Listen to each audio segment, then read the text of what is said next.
Now, President Cyril Ramaphosa has announced that the Local Government Municipal Structures Amendment Act will come into effect from the 1st of November 2021. The act aims to strengthen governance in South Africa's municipalities. For more on this, I'm joined by Mr. Danga, Muwowo, Program Manager of Well-Governed Cities at the South African Cities Network. Mr. Muwowo, a very good afternoon to you. Welcome to the Daytime Update. Talk to us about what this Amendment Act is actually really all about and the provisions that it puts in place. Its ultimate aim is to make sure that government structures are tightened and governed in a way that is credible and will bring down the issues of corruption that we're seeing. Thank you for the opportunity.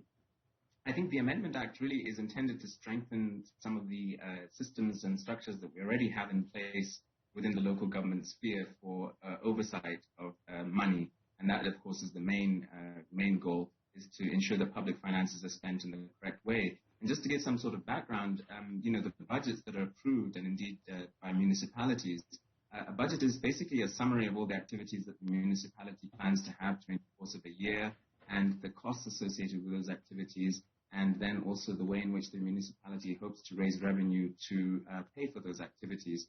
Where it becomes important is that the municipality has a financial year that runs from the 1st of July of each year to the 30th of June, and councillors, who are our elected representatives who are going to elect in November, are the ones who have oversight of that budget. And by oversight, we mean that they actually are the ones who approve that budget.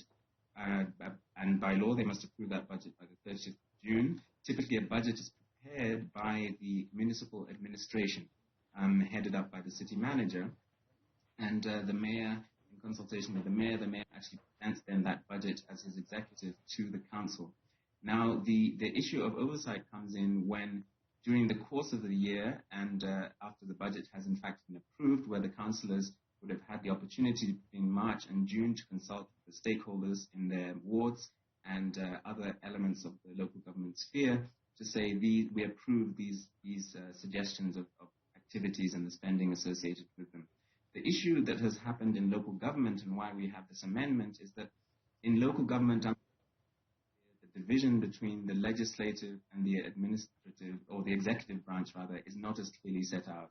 And so, unlike in the National Assembly, where it's very clear that members of the National Assembly are separate from the executive, as in the ministers and so on, who work within national departments, within the local government sphere, the council actually delegates those responsibilities to the executive.